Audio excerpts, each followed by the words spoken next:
नमस्कार एवरीवन। ये class conditional sentence सीखने के लिए काफ़ी हेल्पफुल रहने वाली है। आप इस एक क्लास से ही मुझे पूरा विश्वास है कि कंडीशनल सेंटेंसेस को समझ जाओगे और एग्ज़ाम में आने वाले सारे क्वेश्चंस को अच्छा स्कोर कर पाओगे, अच्छे से उनको अटेम्प्ट कर पाओगे। बस शर्त यह है कि आपको इसको एंड तक, आखिर तक देखना है, ध्यान से देखना है। बहुत ही छोटी सी क्लास रहने वाली है। इस क्लास को इस तरीके से तैयार किया गया है कि कम से कम टाइम में आपको ज़्यादा से ज़्यादा आप सीख सको और कंडीशनल सेंटेंस से रिलेटेड सारे डाउट्स आपके निकल जाए और कॉन्सेप्ट क्लियर हो जाए। कॉन्सेप्ट क्लियर क्लास है। तो शुरू करते हैं कंडीशनल सेंटेंस की क्लास।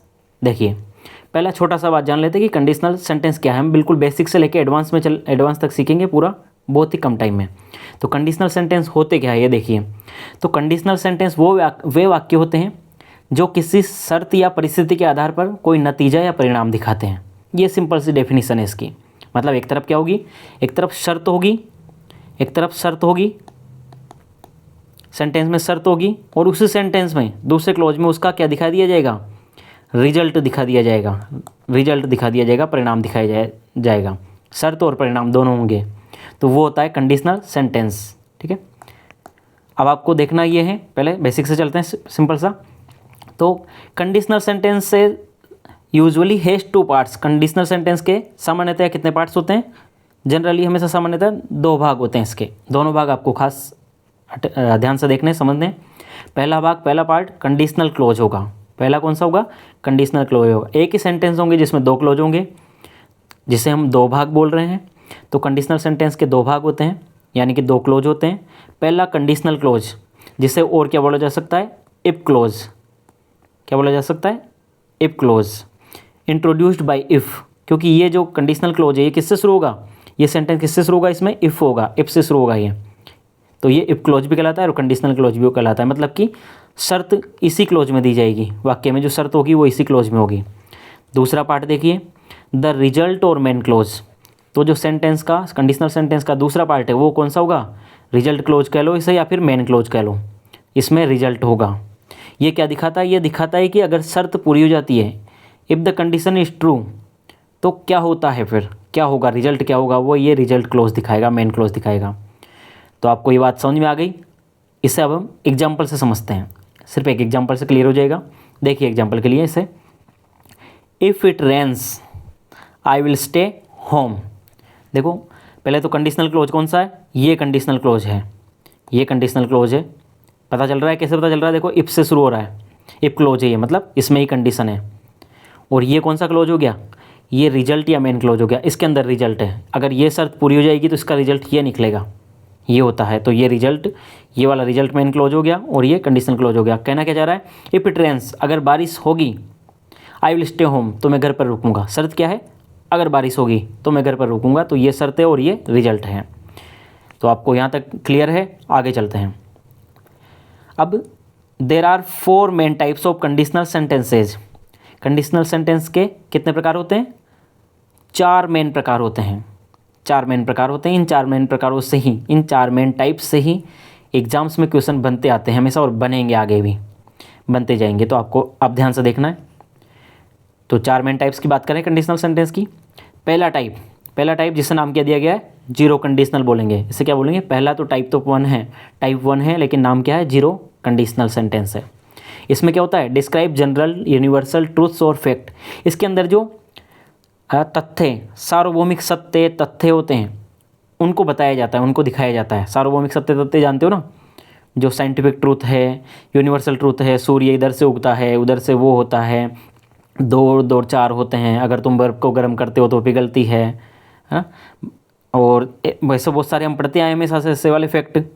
अगर आग को छूते हो तो हाथ जल जाता है ना? ट्रूथ है ये, यूनिवर्सल फैक्ट है। कहीं पे भी आप जाओ, ऐसा नहीं है कि अब नहीं हो रहा है ये चीज़ें, हमेशा लागू होगी। ये यूनिवर्सल ट्रूथ बोलते हैं ना, फैक्ट बोलते हैं। साइंटिफिक होंगे, कोई सी भी चीज़ें होंगी ऐसी। तो ऐसे वाले सेंटेंस जीरो कंडीशनल में होंगे। अच्छा, इसका स्ट्रक्चर देखो, कॉम्पिटिटिव एग्जाम के लिए ये सबसे इंपॉर्टेंट है। कॉम्पिटिटिव एग्जाम के लिए देखो स्ट्रक्चर क्या रहेगा? जो कंडीशनल क्लोज होगा वो इफ़ वाला क्लोज होगा। तो उसमें क्या होगा? इफ़ प्लस प्रेजेंट सिंपल होगा। कौन सा टेंस होगा? If plus present simple. Present simple यानी कि वर्ब की फर्स्ट फॉर्म एस या ईएस होगा। ठीक है। और जो मेन क्लोज होगा उसमें भी क्या होगा? प्रेजेंट सिंपल ही होगा, यानी कि वर्ब की फर्स्ट फॉर्म एस या एस होगा। ये ध्यान रखना। अभी सेंटेंस से एग्जांपल से क्लियर हो जाएगा और क्या कहना चाह रहा है। तो इफ क्लोज में भी प्रेजेंट सिंपल होगा, यानी कि वर्ब की फर्स्ट फॉर्म एस या एस लगेगा, भरा जाएगा टेंस में। और जो मेन क्लोज है, रिजल्ट क्लोज है, उसमें भी प्रेजेंट सिंपल वर्ब की फर्स्ट फॉर्म एस या एस भरा जाएगा। आपको कंडीशनल क्लोज वैसे टेंस में पूछते हैं वर्ब्स भरवाने के लिए, correct form of the verbs में पूछा जाता है, उसका सही क्रिया का सही रूप भरने के लिए। तो जीरो कंडीशन है, अगर जीरो कंडीशन सेंटेंस इस तरह का जनरल यूनिवर्सल ट्रूथ है, तो आपको अगर इधर प्रेजेंट सिंपल दे रखा है इफ वाले में, तो आपको इधर भी प्रेजेंट सिंपल भरना है। मान लो पहले से ही रिजल्ट मेन क्लोज में प्रेजेंट सिंपल दे रखा है, तो आपको इफ वाले क्लोज में भी प्रेजेंट सिंपल भरना है। इस तरीके से इसको आपको दिमाग में सेट करना है, क्योंकि आपको कॉम्पिटिशन एग्जाम भी देना है। अभी एग्जाम्पल समझते हैं। If you heat ice it melts. देखो इसमें ये कौन सा क्लोज हो गया, ये वाला कंडीशनल क्लोज हो गया। देखो इफ़ स्ट्रक्चर देखो, if plus subject plus verb की फर्स्ट फॉर्म और एस या एस, यही बन रहा है। ये क्लोज हो गया। और इधर देखो ये जो मेन क्लोज है, रिजल्ट क्लोज है, इसमें भी देखो सब्जेक्ट प्लस वर्ब की फर्स्ट फॉर्म एस या एस। एस या एस जानते हो आप, आवश्यकता अनुसार लगेगा। अगर थर्ड पर्सन सिंगुलर है तो एस या एस लगेगा। अभी जैसे यू है तो एस या एस नहीं लगेगा, वो ज़्यादा डिस्कस करने की ज़रूरत है नहीं इसमें। तो if you heat ice it melts. अगर तुम बर्फ़ को गर्म करते हो, हीट करते हो आइस को, तो इट मेल्ट्स, ये पिघलती है। ठीक है, शर्त क्या है, अगर तुम बर्फ़ को गर्म करते हो तो रिजल्ट क्या आएगा, ये पिघलती है। अच्छा, ये जीरो कंडीशन में क्यों रखा है इसे हमने, क्यों अलग से पढ़ रहे हैं, क्योंकि ये यूनिवर्सल ट्रूथ है ना, साइंटिफिक फैक्ट है। ऐसा होता ही है ना, अगर गर्म करोगे, अगर बर्फ़ को गर्म करते हो तो कंफर्म है वो पिघलती ही पिघलती है, कोई इसमें कभी चेंजेस नहीं आएगा इसके रिजल्ट में। इस वजह से हम इसे ट्रुथ में, फैक्ट में पढ़ते हैं। तो इस वाले सेंटेंस को, इस तरह के सेंटेंस। अगला देखो sentence, if you touch a flame, if you touch a flame, if you touch a flame it Burns. देखो वही वर्ब की फर्स्ट फॉर्म एस या एस, इट बर्न्स। अगर तुम आग को छूते हो तो ये आग क्या करती है, जलाती है। अगर आग को छूते हो तो ये जलाती है, कन्फर्म है। कोई इसमें ऐसा थोड़ी है कि हाँ नहीं जलाएगी, कभी कभी नहीं जलाएगी, कभी कभी जला देती है, नहीं होता ही है ऐसा, क्योंकि ये यूनिवर्सल ट्रूथ है और फैक्ट है। इस वजह से हम जिससे जीरो कंडीशन में पढ़ रहे हैं। तो ये स्ट्रक्चर बन रहा है। अगला भी देख लो, if you heat water it boils. अगर तुम पानी को गर्म करते हो, हीट करते हो, तो ये उबलता है, उबलता है। बिल्कुल स्ट्रक्चर समझ में आ गया। ये अपना जीरो कंडीशन हो गया। सेकंड कंडीशन देखो, सेकंड टाइप देखो, सेकंड टाइप है, टाइप तो सेकंड है, लेकिन कंडीशन कौन सी है, फर्स्ट कंडीशनल बोलेंगे इसे। इसके अंदर क्या होगा, describes a real and possible situation. इसके अंदर इन द फ्यूचर, वो भी फ्यूचर में, इसके अंदर जो वास्तविक घटनाएं हैं, वास्तविक परिस्थितियाँ, जो घटनाएं होंगी, कौन सी वास्तविक होंगी, लेकिन भविष्य की वास्तविक घटनाओं को, संभव घटनाओं का वर्णन किया जाएगा, उनको बताया जाता है इसमें फर्स्ट कंडीशन में। स्ट्रक्चर देख लो ध्यान से, ये बहुत ज़्यादा पूछा जाता है। इसका स्ट्रक्चर क्या रहेगा फर्स्ट कंडीशन का, इफ क्लोज रहेगा, कंडीशनल क्लोज रहेगा, उसके अंदर इफ प्लस प्रेजेंट सिंपल आएगा। प्रेजेंट सिंपल यानी कि वर्ब की फर्स्ट फॉर्म प्लस एस या एस। ठीक है, ये तो स्ट्रक्चर, ये तो टेंस रहेगा इसका इफ क्लोज का। रिजल्ट मेन क्लोज भी देखो, इसमें क्या रहेगा, विल, है ना, शेल भी हो सकता है। आपको विल से याद रखना, मतलब विल की कैटेगरी में कौन कौन आ जाएंगे, विल, शेल, कैन, मे।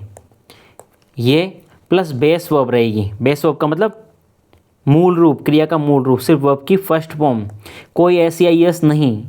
ये यहाँ पे थोड़ा सा गौर करना है, एस या एस नहीं, कंजुगेशन नहीं होगा। बेस फॉर्म का मतलब वर्ब की फर्स्ट फॉर्म, क्योंकि विल, सेल, कैन में जो मॉडल होते हैं, ये मॉडल भी तो है अपने बाद, ये बेस फॉर्म लेते हैं, कभी एस या एस नहीं लेते, सिर्फ क्रिया, सिर्फ वर्ब की फर्स्ट फॉर्म लेते हैं। तो क्या स्ट्रक्चर रहा इसका, if plus present simple conditional close का। रिजल्ट क्लोज का क्या रह गया, विल, ज़रूरत के अनुसार सेल भी हो सकता है, कैन भी हो सकता है, मे भी हो सकता है, प्लस बेस वर्ब यानी कि वर्ब की फर्स्ट फॉर्म। अब एग्जांपल से समझते हैं इसको। देखो, if I study hard I will pass the exam. If I study hard I will pass the exam. ठीक है, इसको देखो, इसके अंदर क्या है, ये क्लोज है, इसमें क्या है, प्रेजेंट सिंपल है। प्रेजेंट सिंपल है, वर्ब की फर्स्ट फॉर्म है, वर्ब की फर्स्ट फॉर्म है। इफ़ आई स्टडी हार्ड, इसमें देखो क्या आ गया, विल प्लस वर्ब की फर्स्ट फॉर्म यानी कि बेस फॉर्म। इसका कहना क्या चाह रहा है, if I study hard I will pass the exam. अगर मैं अच्छे से पढ़ाई करूँगा, क्या, अगर मैं अच्छे से पढ़ाई करूँगा मैं एग्ज़ाम पास कर लूँगा। अगर मैं अच्छे से पढ़ाई करूँगा मैं एग्ज़ाम पास कर लूँगा, ये कहा जा रहा है इसमें। हार्ड का मतलब अच्छे से, अगर मैं मेहनत करके पढ़ाई करूँगा मैं एग्ज़ाम पास कर लूँगा। देखो इसमें भी क्या बोलना है आपको, फ्यूचर ही बोलना है। इस इफ क्लॉज में भी क्या बोलना है, फ्यूचर ही बोलना है। बोल रहा हूँ ना मैं, है तो प्रेजेंट सिंपल यहाँ पे, वर्ब की फर्स्ट फॉर्म ऐसे यस भरा गया है, पर बोल क्या रहा हूँ, अगर मैं पढ़ाई करूँगा तो मैं एग्ज़ाम पास कर लूँगा। ठीक है, तो इस तरह का है। फ्यूचर की क्या होता है, फ्यूचर की रियल सिचुएशन बताई जाती है, रियल पॉसिबल सिचुएशन बताई जाती है। शर्त क्या है, अगर मैं पढ़ाई करूँगा मैं पास एग्ज़ाम पास कर लूँगा, ये शर्त है। ये शर्त पूरी हो गई, ये शर्त पूरी कर देते हो तो ये हो जाएगा। आगे चलो, if they invite us we will go to the party. अगर वे इन्वाइट करेंगे, अगर वे हमें क्या करेंगे, इन्वाइट करेंगे, तो हम कहाँ जाएंगे, तो हम पार्टी में जाएंगे। शर्त क्या है, अगर वो इन्वाइट करेंगे तो हम पार्टी में जाएंगे, ये शर्त है। ठीक है, तो इसका भी वही स्ट्रक्चर है। देखो वर्ब की फर्स्ट फॉर्म प्रेजेंट सिंपल, और ये will go, will plus base verb. Next वाला देखो, if it rains I will take an umbrella, an umbrella. If it rains, अगर क्या होगी, अगर बारिश होगी तो मैं क्या लाऊंगा, मैं छाता लाऊंगा। अगर बारिश होगी मैं छाता लाऊंगा। शर्त क्या है, अगर बारिश होगी तो फिर रिजल्ट क्या रहेगा, तो मैं क्या करूँगा, छाता लाऊंगा। तो ये कंडीशन, ये रिजल्ट, ये कंडीशन, ये रिजल्ट। ये हो गया अपना फर्स्ट कंडीशनल, सेकंड टाइप। अब चलिए थर्ड टाइप। थर्ड टाइप, लेकिन कंडीशन कौन सी है, सेकंड कंडीशनल। इनको, इस वीडियो को आप 2-3 बार देख लोगे, इसी को ध्यान से, फोकस से, आपको कभी कंडीशनल सेंटेंस में कभी कोई प्रॉब्लम नहीं रहेगी, मुझे जहाँ तक पूरा यकीन है इसका। तो थर्ड टाइप है और सेकंड कंडीशनल है। इसमें क्या होता है, डिस्क्राइब्स एन इम्प्रोबेबल और अनरियल हाइपोथेटिकल सिचुएशन। इसके अंदर किसका वर्णन किया जाता है, क्या बताई जाती है, असंभव और अवास्तविक, हाइपोथेटिकल काल्पनिक परिस्थितियाँ, काल्पनिक बातें बताई जाती है इसके अंदर। ये कौन सा होता है, अनरियल होता है। ये कौन सा होता है, काश वाला होता है, काश वाला, जिसमें हम करते कुछ नहीं है, सिर्फ कल्पनाएँ करते हैं, कोरी कल्पनाएँ। क्या करते हैं इसमें, कोरी कल्पनाएँ वाला सेंटेंस होता है, इसमें हम कुछ भी नहीं कर रहे होते हैं। शर्त में भी ऐसा ही होता है, नकली शर्त होती है, अनरियल शर्त होती है, और उसका रिजल्ट भी अनरियल होता है, उसके लिए हम कुछ कर नहीं रहे होते हैं। तो ये काश वाले सेंटेंस होते हैं। इनका स्ट्रक्चर भी बहुत ध्यान से देखना है आपको, इसका स्ट्रक्चर देखो। तो देख लिया हमने क्या होगा इसमें, इम्प्रोबेबल, असंभव या अवास्तविक काल्पनिक सिचुएशंस होंगे इसमें, ऐसी बातें करेंगे हम काल्पनिक। स्ट्रक्चर देखो इसमें, कंडीशनल क्लोज में तो क्या रहेगा, इफ प्लस पास्ट सिंपल। क्या आ गया, इफ प्लस पास्ट सिंपल। फिर जो मेन क्लोज है, रिजल्ट मेन क्लोज है, उसमें वुड प्लस बेस वर्ब। क्या कर दिया आपकी बार यहाँ पे, वुड कर दिया। अब वुड का मतलब, वुड का मतलब would, could, might, would, could, might, ये सभी रखे जा सकते हैं ज़रूरत के अनुसार, सेंस के अनुसार। और फिर क्या आएगी, बेस वर्ब। बेस वर्ब यानी वर्ब की फर्स्ट फॉर्म, क्रिया का मूल रूप, कोई ऐसी आई एस नहीं। ठीक है, तो ये स्ट्रक्चर रहेगा इसका। क्या, सेकंड कंडीशनल होगा तो इफ, एक तरफ क्या दिया होगा, इफ क्लोज में पास्ट सिंपल दिया होगा। पास्ट सिंपल का मतलब समझ रहे हो आप, क्या, वर्ब की सेकंड फॉर्म, वर्ब की सेकंड फॉर्म। तो जो मेन क्लोज होगा, रिजल्ट क्लोज होगा, उसके अंदर would, could, might plus base form भरी जाएगी, है ना। इनका भी पास्ट ही कर दिया। अगर आप अच्छे से और अच्छे से देखते रहो, समझो अगर इसे बार बार, तो आपके कॉन्सेप्ट में क्लियर हो जाएगा कि क्या किया जा रहा है। इधर पास्ट किया तो इधर भी पास्ट कर दिया। देखो इसका विल का पास्ट क्या होता है, वुड होता है, कैन का पास्ट क्या होता है, कुड होता है, मे का पास्ट क्या होता है, माइट होता है ना। तो समझने का तरीका बार बार देखोगे आपको हो जाएगा, कॉन्सेप्ट क्लियर हो जाएगा। तो if plus past simple, would plus base verb. Sentences देखते हैं अब इसे एग्जाम्पल से। If she were a bird she would fly high. देखो ये उसी टाइप का सेंटेंस है, हाँ ये वही सेंटेंस है। कौन सा, जिसमें चाहे से कोई भी हो। वैसे वर कब लगाते हैं हम, वर का नियम क्या है, वो वर्ब में से वर कब लगाते हैं, प्लूरल के साथ। लेकिन यही वो सेंटेंस है जिसमें चाहे से इधर सिंगुलर ही हो, सी हो, आई हो, ही हो, सिंगुलर हो, फिर भी उसके साथ क्या लगेगा, वर लगेगा। क्योंकि ये किसको दिखा रहा है, काश वाली परिस्थिति को, अनरियल परिस्थिति को, काल्पनिक परिस्थिति को, अवास्तविक घटनाओं को बताता है। क्या बोल रहा है देखो, if she were a bird she would fly high, she would fly high. पहले तो स्ट्रक्चर देख लो, पास्ट सिंपल है, वर्ब की सेकंड फॉर्म है ये। ध्यान रखना है यहाँ पे वर जो है वो मेन वर्ब है, हेल्पिंग वर्ब नहीं है। अगर सेंटेंस में, अगर क्लोज में एक ही वर्ब है, सेंटेंस में क्लोज में एक ही वर्ब है तो वो मेन वर्ब होगी, हेल्पिंग कभी भी नहीं होती है। हेल्पिंग जब 2 होती है तब फर्स्ट वाली होती है, जब 3 होती है अगर वर्ब्स तो उसमें से 2 शुरुआत वाली हेल्पिंग होती है ना। तो एक ही वर्ब है तो वो मेन वर्ब होती है। तो यहाँ पे जो वर है वर्ब की सेकंड फॉर्म है, यानी कि पास्ट सिंपल भर दिया हमने, यहाँ पे पास्ट सिंपल आ गया। और इधर क्या भरा हमने, वही वुड प्लस वर्ब की बेस फॉर्म भर दिया। अच्छा अर्थ क्या बैठ रहा है, if she were a bird she would fly high. कि अगर वो पक्षी होती तो वो आसमान में ऊंचा ऊंचा उड़ती, अगर वो पक्षी होती तो वो आसमान में ऊंचा ऊंचा उड़ती। इस तरीके से इसको काश वाली कंडीशन होती है, काश वो पक्षी होती तो वो उड़ पाती, काश में पक्षी होता तो मैं खूब इस डाल से उस डाल पर बैठता चहचहाता, है ना। इस तरीके से सेंटेंस होगा इस तरह का। आगे देखो, if I were you I would not worry. देखो ये भी अनरियल है ना, कैसी काश वाली परिस्थितियाँ, ये काल्पनिक है, इनका कोई लेना देना नहीं, असली में कुछ नहीं हो रहा, सिर्फ कहने की बातें अनरियल टाइप की होती है, इनके लिए कुछ भी करते नहीं हम। If I were you I would not worry, if I were you, अगर मैं तुम होता, क्या बोलना चाह रहा है, देखो ये वर किसको दिखा रहा है, अनरियल को, है ना, हाइपोथेटिकल सिचुएशन को। इफ़ आई वर यू, अगर मैं तुम होता, मतलब अगर मैं तुम्हारी जगह होता, आई वुड नॉट वरी, तो मैं चिंता ही नहीं करता, मैं क्या नहीं करता, चिंता नहीं करता। इसका भी सेम स्ट्रक्चर है। नेक्स्ट वाला देखो, if it snowed in the Thar it would be miracle. Snowed, snow मानी बर्फ़ गिरना, तो कौन सी फॉर्म है, सेकेंड फॉर्म है। तो if it snowed in the Thar, Thar का मतलब थार डेजर्ट, थार रेगिस्तान, तो अगर थार रेगिस्तान में क्या होती, अगर थार रेगिस्तान में बारिश हो जाती तो इट वुड बी मिरेकल, तो क्या हो जाता, चमत्कार ही हो जाता है। तो काश थार रेगिस्तान में बारिश हो जाए तो ये चमत्कार हो जाए, है ना। तो उस तरह के सेंटेंस ही हैं, कौन से वाले, अनरियल, इम्प्रोबेबल। आगे चलिए, इसका स्ट्रक्चर ध्यान रखना है। एक तरफ क्या होगा, पास्ट सिंपल, दूसरी तरफ would, could, should, might plus base form. Last देखिए, फोर्थ टाइप है, टाइप फोर्थ है और थर्ड कंडीशनल है। इसमें क्या होता है थर्ड कंडीशनल में, describe a situation in the past that didn't happen and imagines a different result. इसमें क्या होता है कि पास्ट की क्या कोई सिचुएशन बताई जाती है, पास्ट की सिचुएशन बताई जाती है जिसमें हम शर्त पूरी नहीं कर पाते हैं और उसकी वजह से परिणाम कोई दूसरा जाता है, जबकि हम फिर बाद में परिणाम की कल्पना कोई दूसरे करते हैं। ये जो मैं कहना चाह रहा हूँ, ये जो लाइन है ये हमें एग्जाम्पल से क्लियर होगी, ठीक है। इसका स्ट्रक्चर देखो, इफ प्लस पास्ट परफेक्ट, क्या आएगा, पास्ट परफेक्ट। पास्ट परफेक्ट का मतलब समझ रहे हैं आप, क्या, हेड प्लस वर्ब की थर्ड फॉर्म। कौन से वाले में, कंडीशनल क्लोज में, इफ क्लोज में हेड प्लस वर्ब की थर्ड फॉर्म आएगी।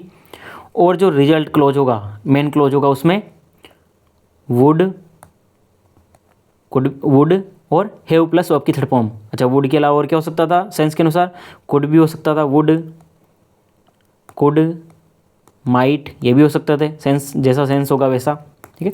और फिर हैव प्लस वर्ब की थर्ड फॉर्म, ये होगा। और इधर क्या होगा, इधर हेड प्लस वर्ब की थर्ड फॉर्म होगी। आपको स्ट्रक्चर ध्यान रखना, अगर ये भर के दे दे पहले से ही तो आपको ये भरना होता है, अगर ये पहला वाला भरा हुआ दे दे और इधर खालिस्तान दे दे तो आपको ये वाला अप्लाई करना होता है। इस तरीके से हमारे दिमाग को ट्रेन करना है हमें। अब इसे एग्जाम्पल से देखते हैं क्या कहना चाह रहा है। एग्जाम्पल देखो, if she had study harder she would have pass the test. देखो पहले तो इसका स्ट्रक्चर देखो, क्या भरा गया है, हेड प्लस वर्ब की थर्ड फॉर्म, यानी कि पास्ट परफेक्ट है, पास्ट परफेक्ट है। अगर इधर पास्ट परफेक्ट दे रखा है तो हम इधर क्या करते हैं, would plus have plus verb की थर्ड फॉर्म कर रखी है हमने, बिल्कुल कर रखी है, तो यही रहेगा। इधर वुड हैव थर्ड फॉर्म दे रखा है तो इधर हेड प्लस वर्ब की थर्ड फॉर्म आएगी। अच्छा, क्या कहना चाह रहा है, if she had studied harder she would have pass the test. अगर उसने अच्छे से पढ़ाई कर ली होती तो she would have pass the test, तो वो टेस्ट में पास हो गई होती। मतलब कि उसने अच्छे से पढ़ाई नहीं की और वो टेस्ट में फेल हो गई, ये वाला बताता ही है। क्या क्या देखा हमने इधर, situation in the past that did not happen, जो नहीं हुई, और फिर रिजल्ट दूसरा निकल गया। तो if she had studied harder, अगर उसने पढ़ाई अच्छे से पढ़ाई कर ली होती तो वो पास हो गई होती, मतलब कि उसने पढ़ाई नहीं की और वो पास नहीं हुई। आगे देखो sentence, if they had left earlier they would have caught the train. If they had left earlier, अगर क्या होता, अगर वो जल्दी रवाना होते, अगर वो जल्दी रवाना हो जाते तो they would have caught the train, तो वो क्या कर लिए होते, वो ट्रेन ज़रूर पकड़ लिए होते, उनको ट्रेन ज़रूर हाथ आ गई होती, लेकिन वो जल्दी रवाना नहीं हुए। तो इसका मतलब रिजल्ट क्या निकला, फिर उनका क्या निकला रिजल्ट, उन्होंने ट्रेन नहीं पकड़ पाए। तो यहाँ पे फिर वो रिजल्ट डिफरेंट इमेजिन कर रहे हैं यहाँ पे, ठीक है। अगला देखो, if I had studied harder I would have pass the exam, ये वही पहला वाला कई तरीके का आ गया। अगर मैंने अच्छे से पढ़ाई कर ली होती तो I would have pass the exam, तो मैं एग्ज़ाम पास कर गया होता, मैं एग्ज़ाम में पास हो गया होता, पर मैंने अच्छे से पढ़ाई नहीं की तो मैं एग्ज़ाम में पास नहीं हुआ। तो कैसी कंडीशन दिखाई गई इसमें, जो कंडीशन हमने पूरी नहीं की, पास्ट में नहीं की, और उसका रिजल्ट भी फिर दूसरा आया। तो मुझे पूरा विश्वास है आपको ये समझ में आया होगा, हेल्पफुल रहा होगा। फिर मिलते हैं नेक्स्ट वीडियो में, तब तक के लिए पढ़ते रहिए, सीखते रहिए। अगर वीडियो हेल्पफुल रहा हो आपके लिए तो लाइक कर दीजिए और चैनल को सब्सक्राइब कर लीजिए। धन्यवाद।